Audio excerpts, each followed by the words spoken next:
I've had a lot of people ask me about this particular study, Geers et al. 2017, so I want to talk about it.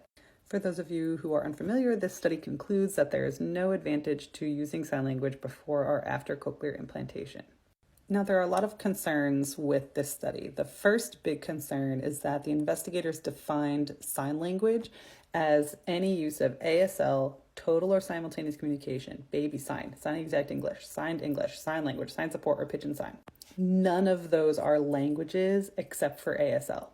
So now we have a naturally occurring language like ASL equal to English being lumped into a category with ill-defined signed systems and methodologies.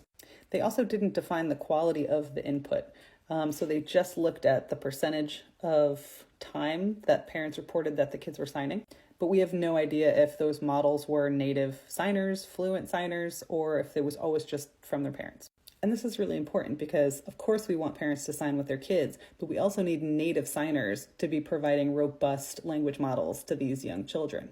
Another huge issue, and the authors actually mention it in their discussion at the end, is that there may have been differences between the groups that we aren't aware of. So in other words, it's possible that the kids who were introduced to some sort of sign or sign language were kids who were struggling to acquire oral language. So they were already demonstrating difficulty acquiring oral language, which is going to influence these results. So the authors are making causation where there isn't necessarily one. They're saying that exposure to sign language is what caused difficulty with oral language, when in reality, these kids probably already had difficulty acquiring oral language and then were exposed to a sign language. Now, there are lots of comments on this article. The first is a pediatrician who says this exact thing, right?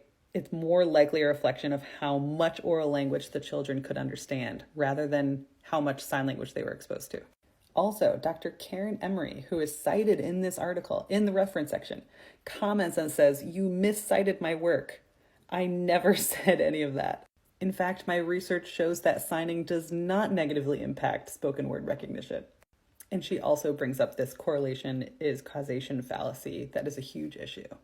If you want to read a little bit more about the issues with this study, I highly recommend this paper, Deaf Children Need Language, Not Just Speech, by Dr. Matthew Hall, Dr. Wyatt Hall, and Dr. Naomi Caselli.